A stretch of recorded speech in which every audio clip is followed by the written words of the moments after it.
Hai guys, apa kabar malam ini? Seperti biasa, aku bakal cerita mengenai kisah-kisah yang gak biasa. Dan malam ini aku bakal cerita mengenai satu kasus yang dikatakan kalau kasus ini adalah kematian yang paling menyakitkan yang pernah ada.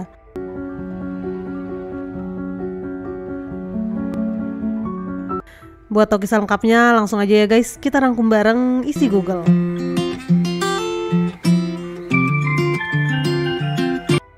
Jadi kasus yang bakal kita ceritain malam ini sebenarnya awalnya tuh nggak terlalu populer ya guys. Gak banyak juga orang yang tahu karena memang nggak ada nih di pemberitaan online ketika itu.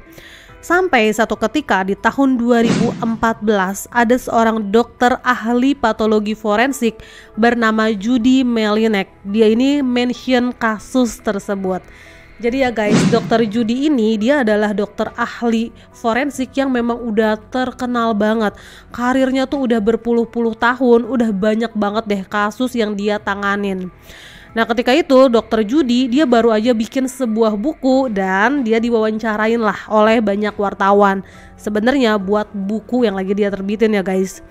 Nah ada satu wartawan dari New York Post, dia tuh nanya nih ke dokter Judy, kira-kira ada nggak sih dokter Judy satu kasus yang kayaknya nggak bisa dilupakan atau bisa dibilang kasus kematian yang paling sakit gitu ya, ada nggak gitu.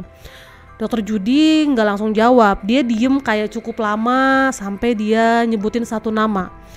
Dokter Judy bilang ada satu kasus yang dia tanganin yang bener-bener sampai bikin dia nggak bisa tidur ya guys, karena dia yakin banget sih korbannya ini merasakan rasa sakit yang luar biasa yang nggak terbayangkan.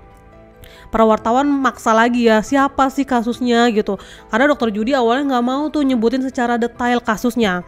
Tapi akhirnya dokter Judy ini bilang juga ya guys, dia sebut satu kasus, yaitu kasus yang dialami oleh seorang bartender asal New York yang bernama Sean Doyle.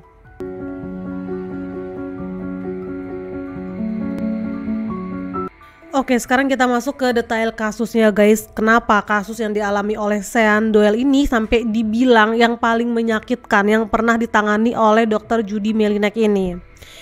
Jadi kasus ini terjadi pada tahun 2002.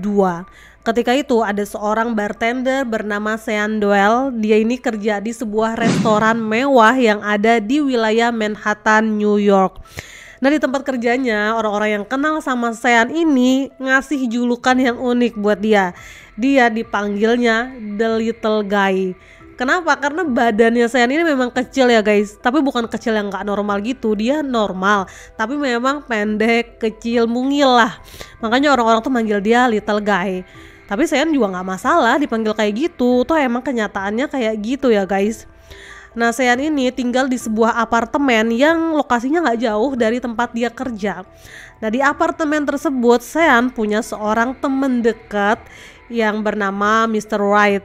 Tapi kocaknya di sini ya guys, Mr. White ini dijuluki sama orang-orang yang kenal sama dia sebagai The Big Guy. Karena bener-bener gede banget badannya guys.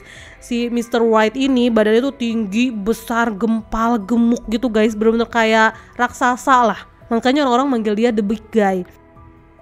Jadi kayak kocak aja gitu ya guys, ada dua orang yang postur tubuhnya bener-bener beda banget. Yang satu big guy, yang satu little guy. Tapi mereka tuh bener-bener sahabatan. Mereka sering jalan bareng, setiap pulang kerja nih mereka sering tuh ngabisin waktu bareng. Dan orang-orang di apartemen tuh sering manggil mereka, wah itu ada big guy jalan bareng sama little guy, kayak gitu-gituin gitu guys. Tapi mereka berdua sih gak ada masalah, karena kan ini memang faktanya ya guys. Sampai satu ketika di tahun 2002 malam paling mengerikan itu pun terjadi.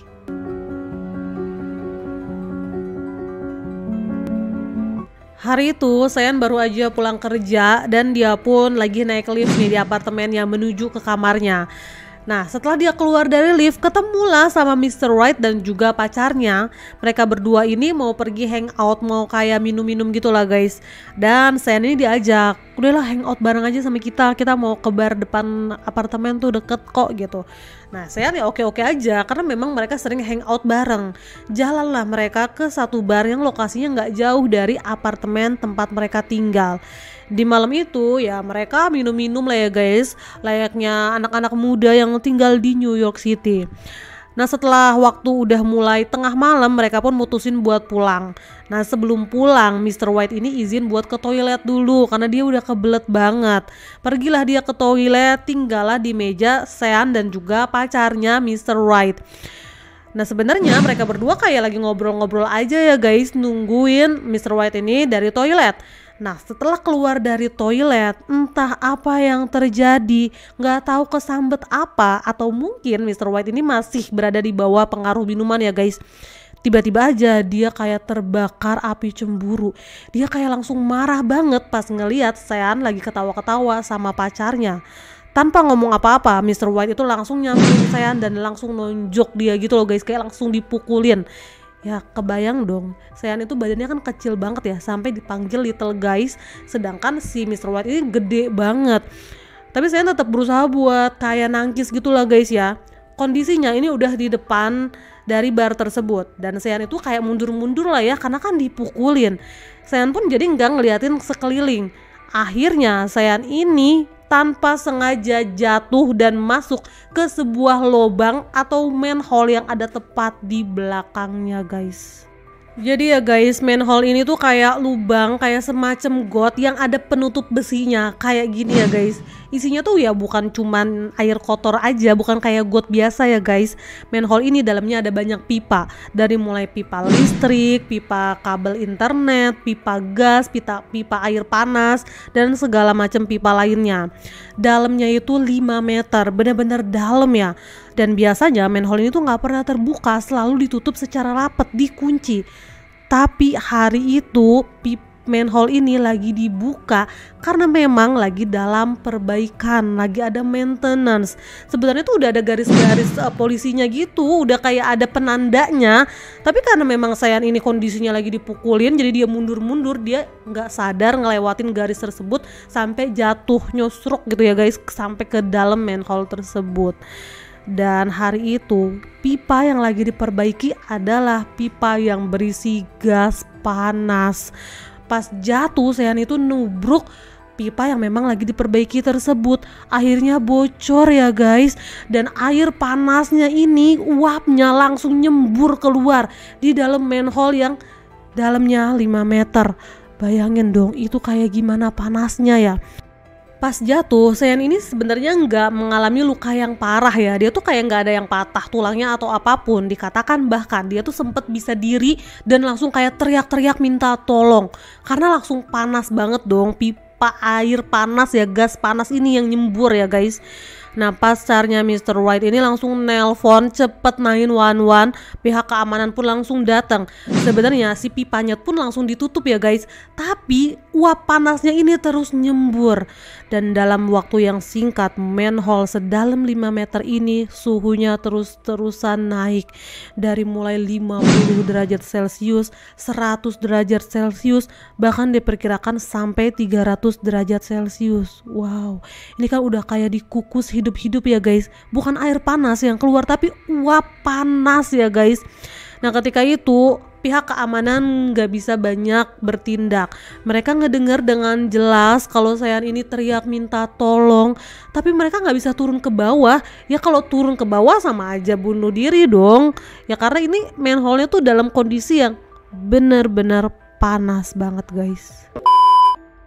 Para petugas keamanan dan juga Mr. White, pacarnya Mr. White, dan orang-orang yang ada di sekitar lokasi jatuhnya Sean, mereka bisa mendengar dengan jelas gimana teriakan kesakitannya Sean selama 10 menit. Dia benar-benar itu kayak suara paling menakutkan yang pernah mereka dengar katanya ya guys. Karena Sean ini kondisinya benar-benar sadar 100% dan dia harus ngerasain dikukus hidup-hidup ya guys. Setelah 10 menit paling menyakitkan itu, suaranya Sean ini udah nggak kedengeran sama sekali. Dan orang-orang di sekitar ya udah tahu apa yang terjadi sama Sean. Walaupun tetap aja belum bisa tuh ada yang turun ke bawah ya guys. Masih nunggu beberapa menit sampai suhunya ini agak turun dan memungkinkan buat mereka ada yang turun ya guys. Akhirnya berhasil lah Sean ini dievakuasi, tapi sayangnya semuanya udah terlambat.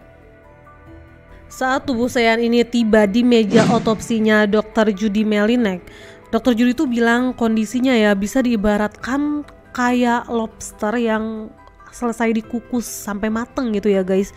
Bener-bener kulitnya tuh udah terlepas dari badannya dan seluruh organ bagian dalamnya tuh udah mateng guys, bener-bener udah mateng hasil dikukus.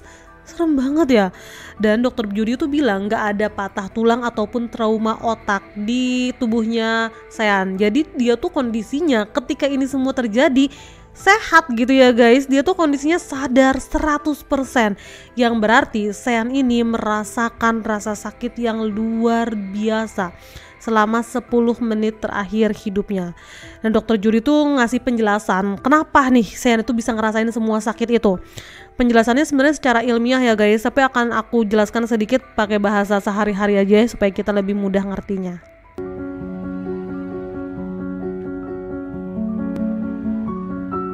Dr. Judy Melinek ini menjelaskan, jadi tubuh manusia ini guys pinter banget. Kalau ada salah satu bagian tubuhnya yang memang mengalami luka atau cedera atau penyakit yang kayaknya parah banget nih, yang ujungnya pasti si orang ini tuh bakal meninggal dunia.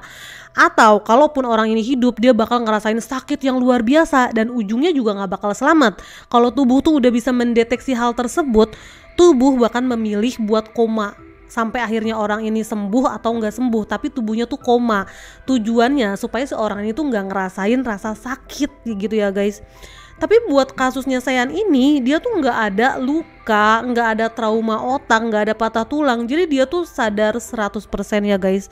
Makanya apapun yang terjadi selama 10 menit terakhir hidupnya, ya Sean ini sadar 100%. Dia bener-bener ngerasain semuanya. Dan luka bakar yang dialami sama Sean ini juga unik banget ya guys. Dia itu bukan yang kena api, tapi kena uap panas, dikukus hidup-hidup. Jadi kalau misalkan kita kena luka bakar karena api, ujung-ujung syaraf tubuh manusia menurut Dr. Judy Melinek itu bakal mati ya guys. Makanya kita nggak akan ngerasain rasa panasnya itu. Ada yang bilang kan kalau mereka yang kebakaran gitu ya, itu udah bukan ngerasain panas tapi dingin. Yaitu supaya tujuannya si tubuh itu nggak mau si pemiliknya ini ngerasain sakit yang luar biasa. Nah kasusnya Sean ini beda ya guys. Dia tuh kan nggak kena api sama sekali, tapi kena uap panas. Akhirnya saraf-saraf tubuhnya itu semuanya aktif, semuanya hidup. Makanya dipastikan Sean ini benar-benar ngerasain setiap detik yang luar biasa sakit ya guys, selama 10 menit terakhir hidupnya. Inilah mengapa Dr. Judy Melinek mengatakan kasusnya Sean ini sebagai kasus yang sangat menyakitkan.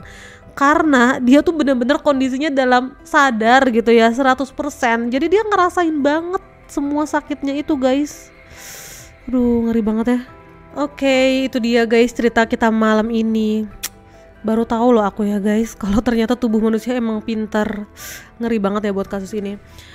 Nah untuk Mr. White sendiri, dia itu akhirnya ditahan ya guys dan diadili. Dia pun dijatuhi hukuman yang sangat berat, yaitu 20 tahun penjara. Ya karena apapun alasannya, dia mengakibatkan seseorang harus mengalami hal yang paling mengerikan kayak gini ya guys. Ya ampun. Oke, sekian cerita aku malam ini. Mohon maaf kalau ada kesalahan. Dan buat kalian yang mampir di channel aku tapi belum subscribe, tolong tombol merahnya dipencet ya guys. Semoga ada manfaat yang bisa diambil. Sampai ketemu di video-video aku selanjutnya. Dan bye-bye.